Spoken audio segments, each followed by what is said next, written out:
Sigachi chemicals private limited అనేటువంటి ఒక రసాయన కర్మాగారంలో నిన్న జరిగినటువంటి ఒక భారీ పేలుడులో ఇప్పటివరకు 35 మంది మృతి చెందారు. దాదాపుగా 25 మంది వివిధ ఆసుపత్రుల్లో చికిత్స పొందుతున్నారు. వారిలో 11 మంది పరిస్థితి చాలా విషమంగా క్రిటికల్గా ఉంది. వారందరూ కూడా ఐసీయూలో చికిత్స పొందుతున్నారని చెప్పి మనకు అందుతున్నటువంటి సమాచారం. మరి కాసేపట్లో ముఖ్యమంత్రి రేవంత్ రెడ్డి పటాన్చెరులో వివిధ ఆసుపత్రుల్లో చికిత్స పొందుతున్నటువంటి వాళ్ళు క్షతగాతులు ఎవరైతే ఉంటారో వాళ్ళందరినీ కూడా పరామర్శించిన తర్వాత నేరుగా ఇక్కడికి చేరుకుంటారు. ఇక్కడికి చేరుకొని ఆ సిగాచి ఇండస్ట్రీస్లో జరిగినటువంటి ప్రాంతాన్ని ఆయన స్వయంగా పరిశీలిస్తారు. స్వయంగా పరిశీలించిన తర్వాత ఇక్కడ చాలామంది వల్ల ఎవరైతే ఇక్కడ నిన్న క్షతగాతులకు సంబంధించినటువంటి వాళ్ళు మిస్సింగ్ అయినటువంటి వాళ్ళు ఉంటారో వాళ్ళందరికీ సంబంధించినటువంటి కుటుంబ సభ్యులు కూడా ఇక్కడికి చేరుకున్నారు. వాళ్ళతో మాట్లాడి ఆ తర్వాత అఫీషియల్గా ఏమైనా ఎక్స్గ్రేషియా ప్రకటించేటువంటి అవకాశం ఉంది అని చెప్పి మనకు సమాచారం అంతా ఉంది. అయితే నిన్న జరిగినటువంటి ఘటన చాలా హృదయ విదారకమైనటువంటి ఘటన. దాదాపుగా ఒక రియాక్టర్ పేలడం కారణంగా అక్కడ ఒక కెమికల్ తయారు చేస్తారు. మందుల్లో కలిపేటువంటి కెమికల్ ఏదైతే ఉంటుందో దాన్ని తయారు చేసేటువంటి కర్మాగారం. అక్కడ జరిగినటువంటి ఎక్స్ప్లోషన్లో, ఒక భారీ ఎక్స్ప్లోషన్లో ఒక్కసారిగా జరిగినటువంటి మంటలు వ్యాపించడంతో అక్కడ దాదాపుగా ఒక 5 మంది అక్కడికక్కడే సజీవ దహనమయ్యారని చెప్పి ఇక్కడ కంపెనీ వర్గాలు కానీ అక్కడ నిన్న ఘటన జరిగినటువంటి చూసినటువంటి ప్రత్యక్ష సాక్షులు కానీ చెప్తున్నటువంటి మాట. ఇంత భారీ పేలుడు ఏదైతే ఉంటుందో ఈ భారీ పేలుడు తాకిడికి పక్కనే ఉన్నటువంటి క్వాలిటీ కంట్రోల్ బిల్డింగ్ ఒకటి ఉంటుంది, క్యూఎన్సీ బిల్డింగ్ అంటారు దాన్ని. ఆ క్వాలిటీ కంట్రోల్ 4 అంతస్తుల భవనం కూలిపోయింది. ఆ కూలిపోయినటువంటి చిత్రాల్లో దాదాపుగా 40 మంది వరకు చిక్కుకున్నారు అని చెప్పి మనకు సమాచారం అంతా ఉంది. మనం చూసాం నిన్న జరిగినటువంటి ఘటనలో 12 మంది చనిపోయారని చెప్పి నిన్న సాయంత్రం వరకు మనకు సమాచారం అందింది. అయితే రాత్రంతా కూడా భారీ వర్షం కూడా లెక్క చేయకుండా పూర్తి స్థాయిలో రెస్క్యూ ఆపరేషన్స్ అన్నీ కూడా చేశారు. అక్కడ ఉన్నటువంటి చిత్రాలను తొలగించేటువంటి కార్యక్రమం చేపట్టారు. ఈ కార్యక్రమం దీంట్లో దాదాపుగా 11 మృతదేహాలు బయటపడ్డాయి. అంతేకాకుండా ముగ్గురు ఎవరైతే క్షతగాతులు ఆసుపత్రిలో చికిత్స పొందిన వాళ్ళు ఉన్నారో వాళ్ళలో ముగ్గురు చనిపోయారని చెప్పి తెలుస్తూ ఉంది. దీంతో ఇప్పటికీ మొత్తంగా 35 మంది మృతి చెందారని చెప్పి అఫీషియల్గా కూడా అనౌన్స్ చేశారు. అఫీషియల్గా అనౌన్స్ చేయడమే కాకుండా ఎవరైతే ఈ తప్పిపోయిన ఇక్కడికి వచ్చేటువంటి వాళ్ళందరూ కూడా బీహార్, ఒరిస్సా తదితర ప్రాంతాల నుంచి కూడా ఇదొక వన్ ఆఫ్ ద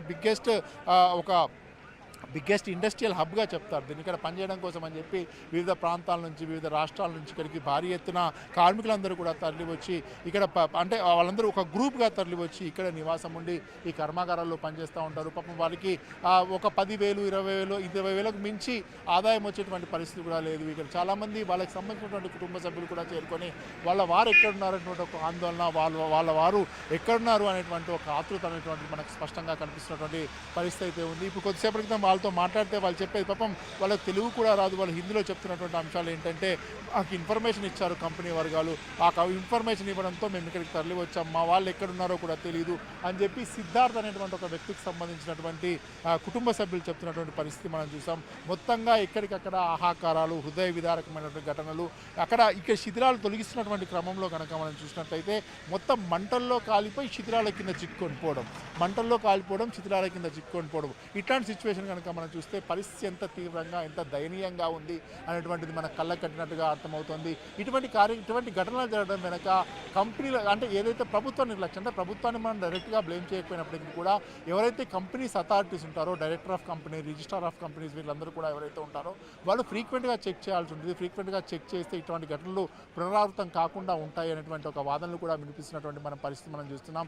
నిన్న ఆ రియాక్టర్లో మనకు ప్రాథమికంగా అందుతున్నటువంటి సమాచారం మేరకు ఆ రియాక్టర్ పేలుడుకు సంబంధించినటువంటి సుమారుగా 700 నుంచి 800 డిగ్రీల ఉష్ణోగ్రత కూడా ఆ రియాక్టర్లో ఉంటుంది. ఆ ఎక్స్ప్లోషన్ ఒక్కసారిగా భారీ విస్ఫోటనం రావడంతో అక్కడ పనిచేసినటువంటి వాళ్ళు దాదాపుగా ఒక 40 మంది అక్కడ పనిచేస్తున్నారని చెప్పి వాళ్ళకి సంబంధించినటువంటి ఆ బాడీస్ అన్ని కూడా ఎక్స్ప్లోషన్కి ఒక 50 నుంచి 100 మీటర్ల దూరం వరకు ఇట్లా చెల్లాచెదురుగా పడిపోయినటువంటి సందర్భం ఉంది. అంటే పరిస్థితి ఎటువంటి తీవ్రమైనటువంటి ప్రమాదం అనేటువంటిది మనం మీద అర్థం చేసుకోవచ్చు. అంతేకాకుండా ఇక్కడ వైస్ ప్రెసిడెంట్ ఒక అతను ఉంటారు. ఆ వైస్ ప్రెసిడెంట్ అతను అప్పుడే అక్కడ జరుగుతున్నటువంటి పనులను సమీక్షించి కిందికి వస్తున్నటువంటి తరుణంలో ఈ ఎక్స్ప్లోషన్ సంభవించిందని చెప్పి ఆయన మృతదేహం దాదాపుగా ఒక 50 నుంచి 60 మీటర్ల దూరం ఇట్లా విసిరేయబడింది అని చెప్పి ప్రత్యక్ష సాక్షులు చెప్తున్నారు. అంతేకాకుండా అక్కడ ఉండేటువంటి కార్లు ఆయన కారు పూర్తిగా ధ్వంసం అయిపోయింది. ఇట్లాంటి పరిస్థితి, ఇట్లాంటి చాలా హృదయ విదారకమైనటువంటి చాలా దయనీయమైనటువంటి పరిస్థితులు ఇక్కడ సిగాచి కంపెనీ ఏదైతే ఉంటుందో ఆ కర్మాగారం వద్ద జరిగినటువంటి సందర్భం మనం చూస్తూ ఉన్నాం. క్షతగాత్రులందరూ కూడా అక్కడ వివిధ ఆసుపత్రుల్లో చికిత్స పొందుతున్నారు. వాళ్ళు కొంతమంది కోలుకుంటున్నారు. దాదాపు 11 మంది పరిస్థితి చాలా విషమంగా ఉందని చెప్పి, మిగతా వారికి సంబంధించి ఇంకా ట్రీట్మెంట్ అందుతుందని చెప్పి చెప్తున్నారు. వారికి మెరుగైన చికిత్స అందించడం కోసం అని చెప్పి మంత్రులు నిన్నటి నుంచి కూడా దామోదర్ రాజ నరసింహ అట్లాగే వివేక్ స్వామి ఇక్కడే ఉండి ఇక్కడ పరిస్థితిని ఎప్పటికప్పుడు సమీక్షించడంతో పాటు వాళ్ళకు అందుతున్నటువంటి వైద్య సేవలు ఏ రకంగా అందుతున్నాయనేటువంటి దానిపైన కూడా వాళ్ళు ఎప్పటికప్పుడు సమీక్షిస్తూ అవసరమైనటువంటి చర్యలు తీసుకుంటున్నారు. ప్రభుత్వం వైపు నుంచి కూడా ఎక్స్గ్రేషియా ప్రకటించాలని చెప్పి మరో డిమాండ్ కూడా ఉంది. ఇది ఒక ప్రైవేట్ కంపెనీ కాబట్టి ఆ ప్రైవేట్ కంపెనీ యాజమాన్య నిర్లక్ష్యం కారణంగా ఇది జరిగిందనేటువంటి ఆరోపణలు ఉన్నటువంటి నేపథ్యంలో వాళ్ళతో కూడా మాట్లాడి వాళ్ళకు ఎవరైతే మృతి చెందినటువంటి వాళ్ళు క్షతగాతులు ఉన్నారో వాళ్ళకు మెరుగైనటువంటి కాంపెన్సేషన్ ఇప్పించే దిశగా కూడా ప్రభుత్వం అవసరమైనటువంటి ఏర్పాట్లన్నీ కూడా చేస్తూ ఉంది. మరి కాసేపట్లో ముఖ్యమంత్రి వస్తారు. ఆ తర్వాత ఎక్స్గ్రేషియాకి సంబంధించి ప్రమాదానికి సంబంధించి కూడా మరికొంచెం క్లారిటీ వచ్చేటువంటి అవకాశం అయితే స్పష్టంగా కనిపిస్తుంది. కెమెరామెన్ వెంకట్తో రమణ కుమార్, న్యూస్ 18 హైదరాబాద్.